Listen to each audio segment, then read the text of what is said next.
Well, how y'all are? It's your native Flor-xan, and today I got a hankering to make some bread, so let's get into it. Okay, so it all starts with I got a 1 1/4 cup of some warm water. You want your water to be between 110 and 115 degrees.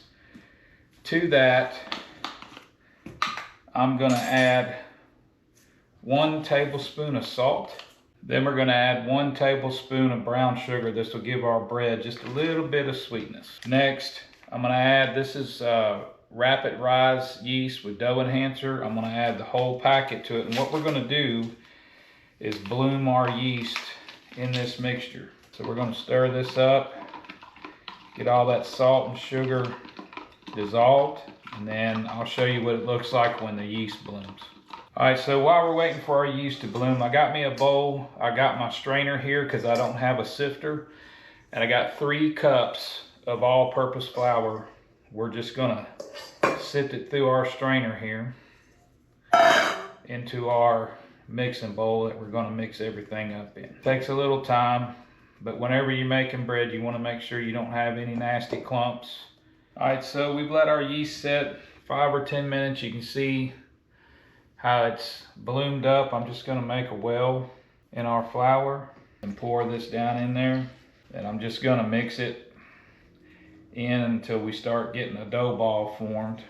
All right, so we got it kind of halfway mixed. Before I get much further, I'm gonna add just a little bit of onion powder, then a little bit of garlic powder, just to give our bread a little more flavor. We're gonna mix this in, and then we're gonna take it out of the bowl and start kneading our dough. Okay, so I got my sifter.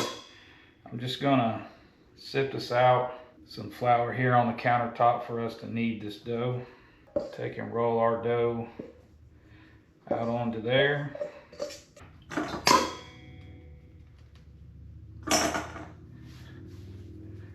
Then I'm gonna take and knead this dough, just turning it, pulling it until I get a good, nice skin on the outside of it.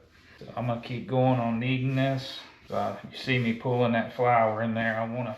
So as I'm kneading this, you can see I don't have any more flour down, and I'll add more if the dough gets too sticky, but I'm letting that dough take up as much flour as it wants while I sit here and work it. So I put a little more flour down, letting that dough take in as much as it wants.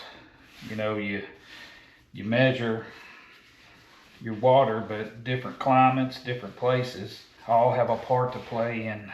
So I'm gonna keep kneading this for a few more minutes and make us a ball. See if we can pull a lot better skin. Let's get it in a bowl. All right, so I got a big mixing bowl here. I'm just gonna take and spray it with a little canola oil. So as this dough rises, it can slide up the sides. Place it in there. Now I have a cover for mine. You want to spray that too in case it rises a little too much.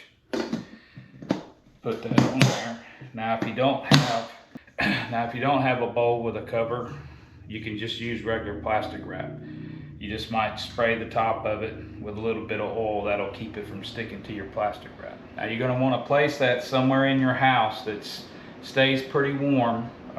You could proof it. You can turn your oven on for a little bit, you know, get it to 120 degrees or so and shut it off. Place your dough in there and let it set and let it rise. All right, so our dough is more than doubled in size. I'm just gonna hit it with a little oil and then push it down. I'm just gonna put a little flour down. I got my oven preheating to 425. Just take that dough and put it out there, and I'm gonna take it. Just kind of shape it, and since my Dutch oven is an oval one, I'm just gonna kind of elongate this. And now you could put this in a regular loaf pan, but this is how I like to do it, and I like to dust it in that flour. It kind of gives it that rustic look. I think that's as far as I'm going to go with that. Take our Dutch oven,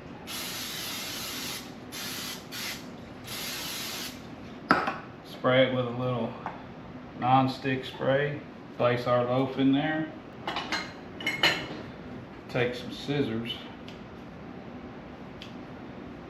and all I'm doing is snipping that dough like so.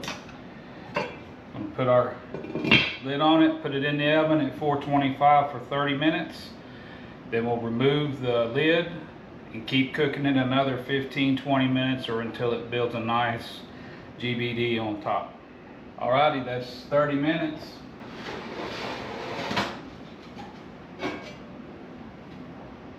So I set our timer on 15 minutes. We'll keep an eye on it. When that crust gets nice and brown on top, we'll pull that dude out and get it to cooling. And that's the noise we've been waiting to hear. Alrighty, so since I didn't bring a cooling rack, I took a couple pieces of aluminum foil, made me a couple of donuts. We're gonna set this down on them donuts, just like so, and let them cool. Alrighty, so our bread is cool for about 10 minutes. You know, I can pick it up. We got a nice golden brown to it. Now the key to cutting bread is having a good serrated knife, which I don't have right now, but we're gonna use one of these steak knives that I got. And I'm just gonna cut down the middle, just so y'all can see the inside of this bread. All right, and here you go. Nice loaf of bread. But I am actually partial to the heel on this. That's the piece I tend to gravitate toward. Again, a good knife is key. We're gonna take and throw us a little pat of butter on here. So we got our butter on here. Let's give this a taste.